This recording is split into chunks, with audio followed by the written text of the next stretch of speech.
brilliance and brutality, intellect and intrigue, Christianity and carnage, the Byzantine Empire was a beacon of light with a dark side. They called themselves Romanos, those who continued the traditions of the Roman Empire.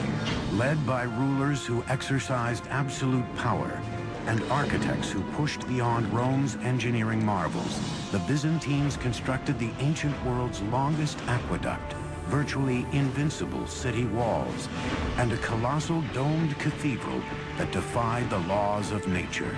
A church of unprecedented proportions grew up magically.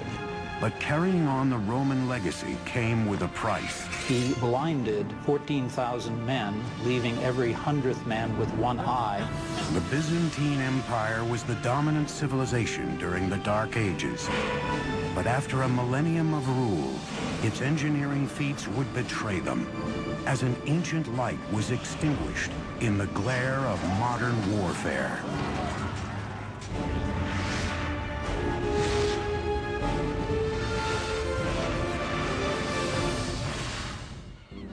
Hi, I'm Peter Weller. Byzantium was an ancient Greek city-state founded around 600 BC, named after its king Byzantus.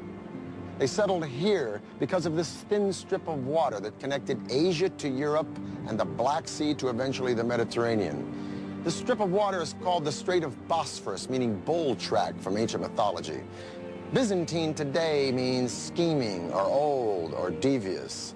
But during its 1100 years, the Byzantine Empire would not only be the savior to the Western world's profound heritage of law and literature, but it would put Christianity on the fast track and along the way give us the artisans and builders and craftsmen who would eventually light up the Renaissance right into the 21st century. And all of this would happen under the auspices of a single emperor named Constantine, who of all of the fakers and charlatans that history has coughed up to steal the moniker the Great, Constantine really deserved it.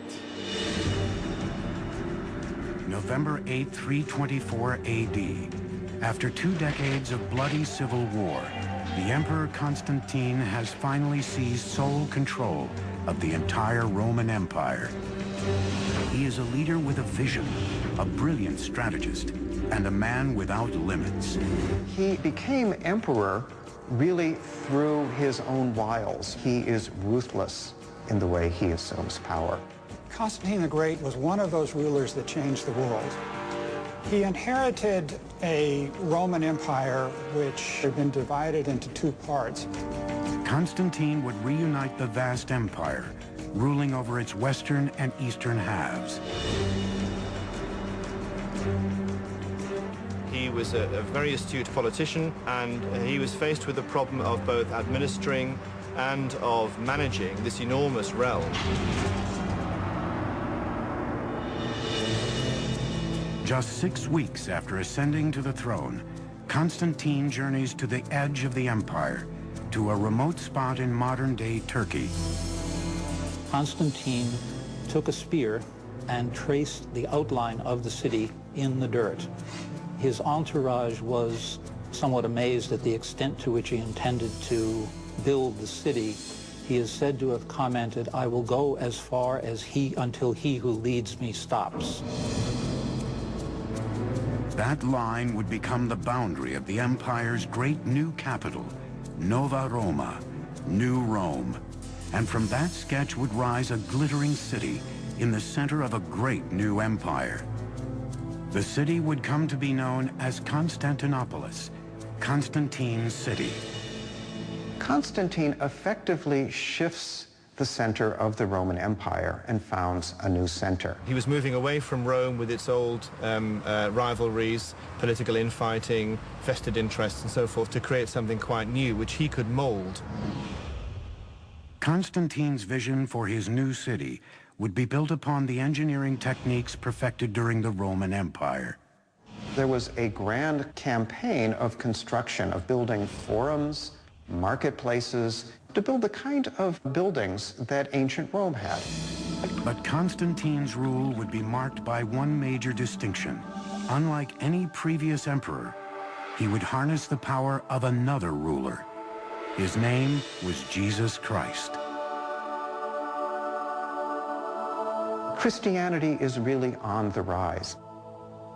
There is a large Christian presence in the empire, and simply recognizing this presence made a good deal of political sense. Constantinople was founded, in effect, as a Christian empire, and Orthodox Christianity was fundamental to its existence.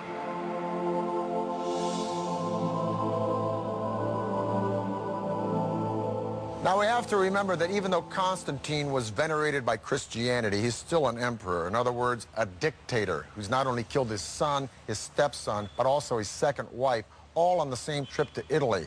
So if the boy wants a city, he's going to get a city and not take no for an answer. Problem is, how do you attract people to a dusty town in the hinterlands called Byzantium? Well, first of all, you might want to rename it after yourself. And second of all, in the style of all Roman emperors, rebuild it. If Constantine could rise out of the grave today and see the success story of Istanbul, population 12 million, 2 million tourists a year, he'd probably faint. Because in 337 AD, when he dies, not only is the city half done, but he's got a big problem. Bulging population, one little provincial aqueduct in a city surrounded by sea. So there's water everywhere, but not a drop to drink. By the mid-4th century, the city was dying of thirst. Constantine's successors would have to develop a water supply far larger than Rome's to keep the city alive. The system they built would be one of the greatest engineering achievements of the ancient world. There were no local water resources within the city walls of Constantinople, and hence water had to be brought from a much greater distance than anywhere else in the classical world and in the Mediterranean. The task fell to an ambitious emperor named Valens, who reigned from 364 to 378 AD. He would carry out an audacious plan to engineer the world's longest aqueduct system. Completed, it would transport spring water a staggering 400 miles, equal in length to all of the Roman Empire's earlier aqueducts combined. The main line would begin 150 miles west of Constantinople, deep in the hinterlands of Thrace. Byzantine engineers would first have to find a way to maintain a consistent downward slope to keep the water moving. There are tunnels underground, there are channels that go along the surface, and there are, where necessary, these great aqueduct bridges. Between the 4th and 6th centuries, the Byzantines built 60 aqueduct bridges. The most impressive would rise nearly 90 feet. Today, it's known as the Kërshun-Lëgerme Aqueduct Bridge. Builders first constructed giant stone piers or supports. Once the piers were raised, masons worked on massive arches. Wooden forms held the stones of each arch in place until the keystone could be positioned, and the arch completed. Framework was then built on the next tier, and the process repeated. Like the Romans, Byzantine masons adorned their bridges with religious carvings. But unlike the Romans, the Byzantines chose Christian, not pagan symbols. More than 80 miles away, another aqueduct bridge, this one even larger, would channel water into the heart of Constantinople, now Turkey's largest city, Istanbul. I'm standing on top of the giant aqueduct bridge built for the ancient city of Constantinople under the Emperor Valens.